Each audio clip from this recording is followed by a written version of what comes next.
Merhabalar, kanalıma ve mutfağıma hoş geldiniz. Bugün sizlere dışı çıtır, içi yumuşacık patatesli kol böreği tarifiyle geldim. Ama önce hala kanalıma abone değilseniz abone olmayı unutmayın lütfen. Beni Instagram ve TikTok'tan da takip etmeyi unutmayın lütfen. Hadi o zaman yapılışına geçelim.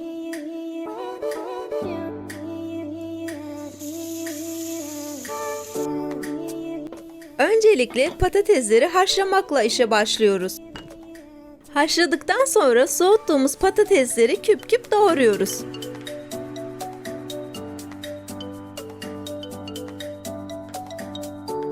Onlar bir köşede beklerken biz de isterseniz soğanları ince ince doğrayalım. Uygun bir tavaya biraz yağ ekleyip soğanları rengi dönene kadar kavuralım.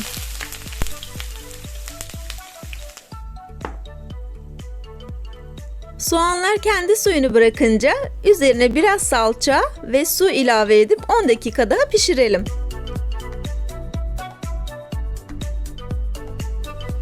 Üzerine damak tadınıza göre tuz ve baharatları ekleyelim.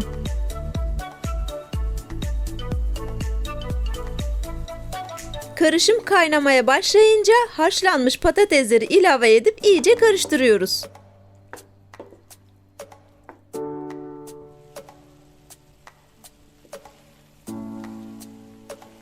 Kapağını kapatıp 10 dakika yumuşattıktan sonra bir ezici yardımıyla patatesleri hafifçe eziyoruz.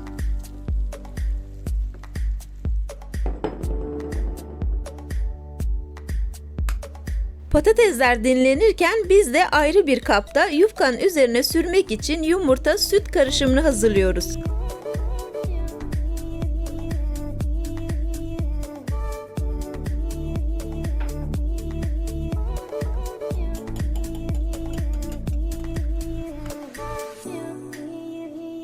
Ortadan ikiye böldüğümüz yufkanın üzerine karışımı iyice sürüyoruz.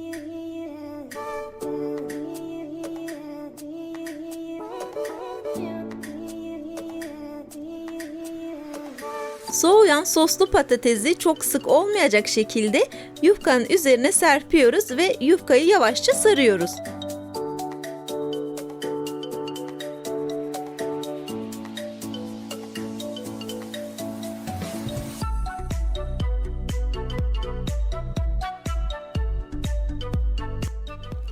Sardığımız yufkayı dolayıp yağladığımız tepsinin göbeğine yerleştiriyoruz. Diğer yufkalara da aynı işlemi uygulayarak tepsideki böreğin etrafını doluyoruz.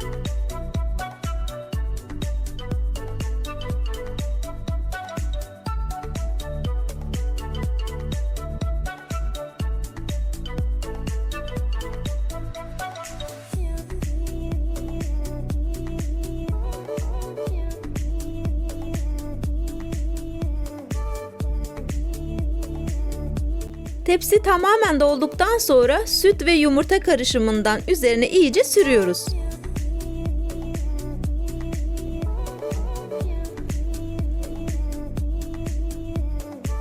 Son olarak çörek otu ve susam serpip 180 derece ısıtılmış fırında yaklaşık 45 dakika üzeri kızarana kadar pişiriyoruz.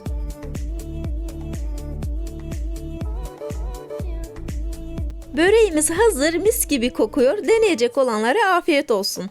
Beni Instagram ve TikTok'tan da takip etmeyi unutmayın lütfen. Bir dahaki videoda görüşmek üzere.